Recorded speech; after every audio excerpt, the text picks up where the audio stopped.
once again guys, our another achiever, car achiever, Toyota Fortuner, Coach Maribel and Coach Leonard. Congratulations!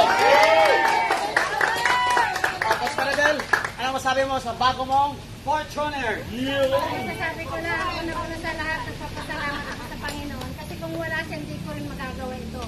At saka, isa pa, pangalawa kay Master si Olister, kung wala din siya na yung Success Club, wala din po ito.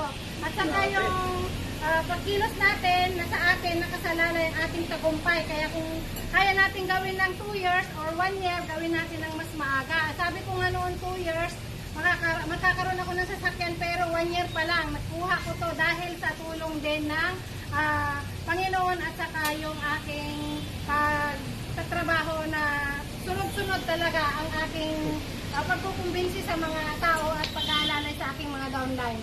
At saka isa pa, tanggalin natin yung duda, takot, at kailangan magtiwala tayo sa ating sarili. Kung nagawa ko, magagawa niyo rin ito. Tiwala lang sa ating sarili na magagawa natin lahat para makamtan natin ang ating pangarap. Ito na ngayon.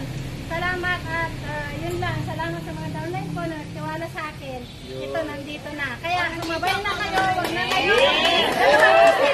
Talaga, totoo na to. Leonard, Sir Nard. Kasali mo ba?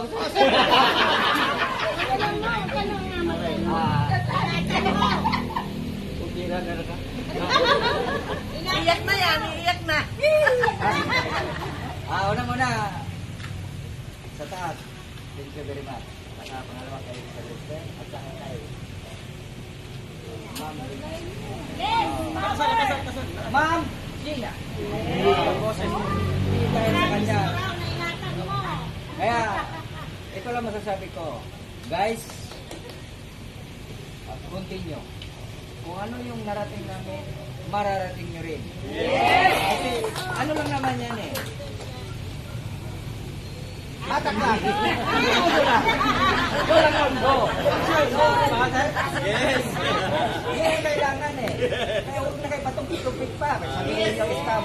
No scam. Oo. Dito, kakapalang mukha, kakapalang bulsa. Scam lang yan. Yes! Alright, Master Gio, thank you very much. Yes! Picture mo lang. Okay, kaway.